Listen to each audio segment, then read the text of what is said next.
In the last lesson, we established that probability is the number of required outcome divided by the number of possible outcome. So today we are going to continue with our calculations in probability. A marketer has 100 oranges, 4 of which were bad. What is the probability that an orange chosen at random is bad orange? Random simply means without carefulness. That is, that orange was chosen at a random means that you choose an orange without carefulness, without being careful to know, okay, I want to choose the one that is good, or I want to choose the one. You just come deep hand without looking, you picked an orange. That is choosing at random. Okay, now here, for us to start, the first thing we will ask ourselves is, what is the number of the possible outcome? The number of the possible outcomes is the total number of the items we have. And what we have, we were given 100 oranges. So the total number of possible outcomes here will be what? 100. Why the required outcome is that item that you want to choose, that you want. What we want to choose, what we are talking about is choosing a bad orange. The probability, that is the item, the subject of the matter. What are we talking about? Choosing bad orange. So the number of the bad oranges now will be the required outcome. So we have that the bad oranges were 4. We will denote probability with P. So in that case now, it means that the probability of choosing a bad orange. Now, bad orange, I denoted it with B. That is, P is, probability was denoted by P, while bad was denoted by B. So the probability of choosing bad orange now is the number of the required outcome, which is the number of the bad orange, which is 4. 4 divided by the total number of the oranges, which is the number of the possible outcome, and that is 100. 4 into itself is 1. 4 into 100 is 25. So it means that the probability of choosing a bad orange is 1 divided by 25. I hope it is understandable. Now, if one will ask, what is the probability of choosing a good orange? The probability of choosing a good orange, in that case now we have to find out how many oranges were good. It did not actually tell us the number of good oranges. But if we were told that the total number of oranges were 100 and 4 of them were bad, it means that the remaining were good. And in that case, how many were good? Take away the 4 from the 100, the remaining will be the ones that were good. And 100 minus 4 will give us 96. It means that the number of oranges that were good is 96. So 96 oranges were good. So the probability of choosing a good orange, that is that an orange is selected at random, is good orange, is the number of the required outcome, which is the number of the good oranges, divided by the number of the possible outcome. That should now be what? 96, which is the number of the good oranges. That is the number of the required outcome divided by 100. Then 2 into 9 will give us 4, remainder 1. Place that 1 in front of the 6, it becomes 16. 2 into 16 is 8. Then 2 into 100 is 50. So it means we can still divide further. 2 into 4 is 2. 2 into 8 is 4. Then 2 into 50 is 25. So it then means that the answer is 24 divided by 25. Is the probability that an orange chosen at a random is good orange. Now, if the probability of choosing a good orange is 24 divided by 25, what is the probability of not choosing a good orange? Remember, in the last lesson, we established that if the probability of an event occurring is 1, then the probability of that event not occurring is 1 minus the probability of that event occurring. In this case now, we had that the probability of choosing a good orange is 24 divided by 25. So what is the probability of not choosing a good orange? It means that the probability of not choosing a good orange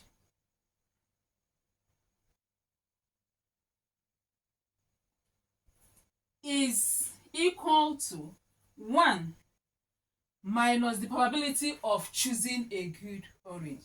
And the probability of choosing a good orange is 24 divided by 25. So in this case, what are we going to do? Remember that this one is a whole number. So there is automatically 1/1, right? So what we have to do now is to find the LCM of 1 and 25. And the LCM of 1 and 25 is 25. Okay, if 25 is divided by 1, you get 25. 25 multiplied by 1 will give you 25. Negative, that is minus. 25 dividing 25 will give you 1. And 1 multiplied by 24 will give you 24. 25 minus 24 will give you 1. So we have 1 divided by 25. So this is actually the probability of not choosing a good orange. 1 divided by 25. Number 2 says that a sack contains 18 large eggs and 6 small eggs.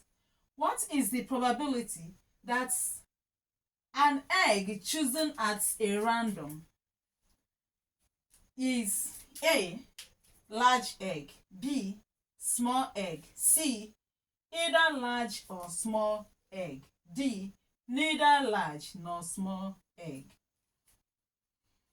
The first thing we have to do to solve this question is to find out in each case what our required outcome is and what our possible outcome is. So only one egg was chosen. He said an egg chosen, right? So, and our possible outcome is 18 plus 6 because we have 18 large eggs and the 6 small eggs. The total number of eggs there is 24. 18 plus 6 will give us 24. So 24 is the possible number of outcomes. Okay. For the first question, which is question number A, he said that the egg chosen at random is large egg, right? How many large eggs do we have there? We have 18 large eggs. So it means that 18 is our required outcome. And remember that probability is the number of required outcome divided by the number of the possible outcome. So the P of large eggs is the number of required outcome, which is 18, divided by the number of the possible outcome, which is 24. So 3 can divide. If 3 divides 18, we get 6. 3 into 24 will give us 8, right? 2 can divide. 2 into 6 will give us 3, and 2 into 8 will give us 4. It means that the probability of choosing a large egg is 3 divided by 4. That is it. The second question says, what is the probability that an egg chosen at random is small egg? The total number of our possible outcome remains 24. Then, but our required outcome now has changed to 6, because we are now talking about the probability of choosing a small egg, and the number of small eggs there is 6. So it means our required outcome is 6 divided by the possible outcome, which is 24. 6 divides itself will give us what? 1. And 6 into 24 will give us 4. So it means that the probability of choosing a small egg is quarter, right? Now, the next says the probability that an egg chosen at random is either big or small egg. Remember that in the last lesson, we said that or in probability means addition, or either in probability means addition, while and means multiplication. So in this case, the probability of choosing either large or small egg is the probability of choosing the large egg plus the probability of choosing the small egg, right? The probability of choosing a large egg plus the probability of choosing a small egg. So P of either large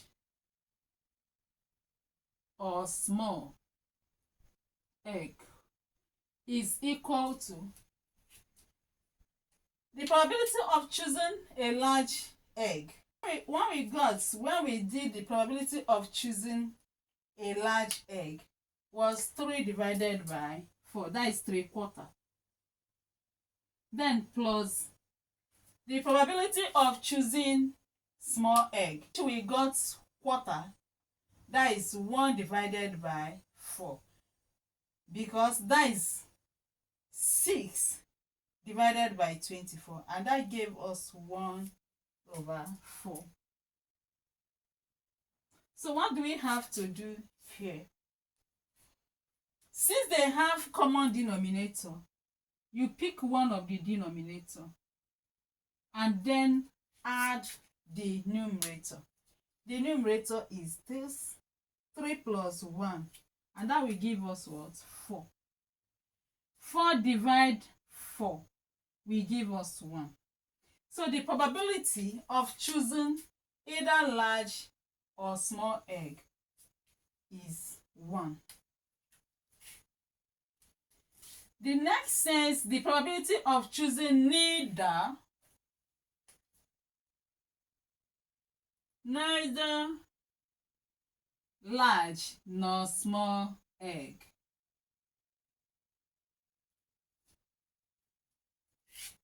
That means the probability of not choosing large egg and not choosing a small egg. That is neither nor. You did not choose the small egg and you did not choose the large egg.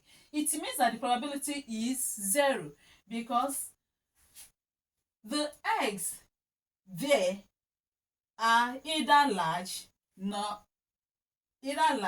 or small. So there is no middle range egg there. It's either the egg is large or the egg is small. So the probability of neither choosing the big egg, that is large egg, nor small egg should be 0 because there is no other eggs there apart from large and small sized egg. Okay? One white ball. Question 3 says that a bag contains 3 red balls, 2 blue, and 1 white ball. If 2 balls were chosen, one after the other, what is the probability that of choosing a red and a blue ball? B, a white and a red ball. So remember we have said that and in probability means multiplication. So we have to get the probability of choosing a red ball here and multiply it with the probability of choosing a blue ball here. And they said in this order with what? Replacement. In this order means that it's been chosen in this way. The first ball here chosen was a red ball, and the second ball is a blue ball. And with the replacement means that your deep hand picked a red ball, looked at it, and when you have seen that it's a red ball, you returned it and then picked the blue ball. Are you understanding? So it means that the possible outcome will still be the same. But had it been you picked the red ball, keep it one side, and go back to pick the blue ball, it means you picked without replacement. But in this case, he said with replacement. That means you pick the first one, replace it, then you pick the second one. So in solving the question A, what we have to do is to find the probability of choosing the red ball first. Then we multiply it with the probability of choosing the blue ball. Number of the possible outcome is what? We have 3 red balls plus 2 red balls, that is 5 balls, plus 1 white ball, that is 6 balls. So the total of 6 balls were what was inside the sack, so inside the bag. So it means that the number of our possible outcome is 6. So we have that the probability of choosing a red and a blue, I denote red with R and blue with B. So the probability of choosing a red and a blue will be equal to the probability of red, choosing a red, multiplied by the probability of choosing a blue. Okay? And the probability of choosing a red is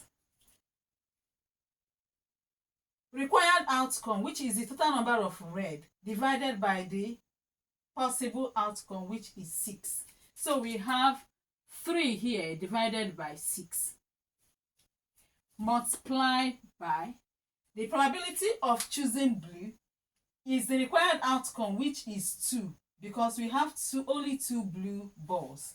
So we have 2 divided by the number of possible outcomes, which is 6, right? So we can go 3 into itself is 1, 3 into 6 is 2. 2 into itself is 1, 2 into 6 is 3. So in the numerator, we have 1 here and 1 here. 1 multiplied by 1 will give us 1. But at the denominator, we have 2 remaining here and we have 3 remaining here. 2 multiplied by 3 will give us 6. So the probability of choosing a red and a blue ball is 1/6. 1 divided by 6. Okay? What is the probability of choosing a white and a red ball? White and red ball is the P of white multiplied by the probability of choosing the red. And the probability of choosing the white, we have the required outcome there. We have only 1 white ball. So the required outcome is 1. And while the possible outcome is 6, multiplied by the probability of choosing a red, we already established that is what? 3 divided by 6. 3 divided by 6. So here we have 3 here is 1, 3 here is 2. So 1 multiplied by 1 is equal to 1, divided by 2 multiplied by 6 is 12. So the probability of choosing a white and a red is 1/12. I hope this is okay. Now, if one will ask, what is the probability of not choosing a white and a red? It means 1 minus the probability of choosing a white and a red. That is 1 minus 1/12. 1 minus 1/12, right? Okay, with this, I can say do this homework now. This is your homework. A 6-sided dice was thrown. What is the probability of obtaining A number 3, B, either 2 or 1, C, neither 2 nor 1, D, a number less than 4, E, a number greater than 3. Remember that in this case, we have 6-sided dice. That is just a die that was thrown. In that case, since it has 6 sides, it means that you are going to get either 1, 2, or 3, 4, 5, or 6. So that means you have how many? What is the number of your possible outcomes? You have about 6 possible outcomes. Okay, so do this and hand in. Thank you for listening. See you in the next class.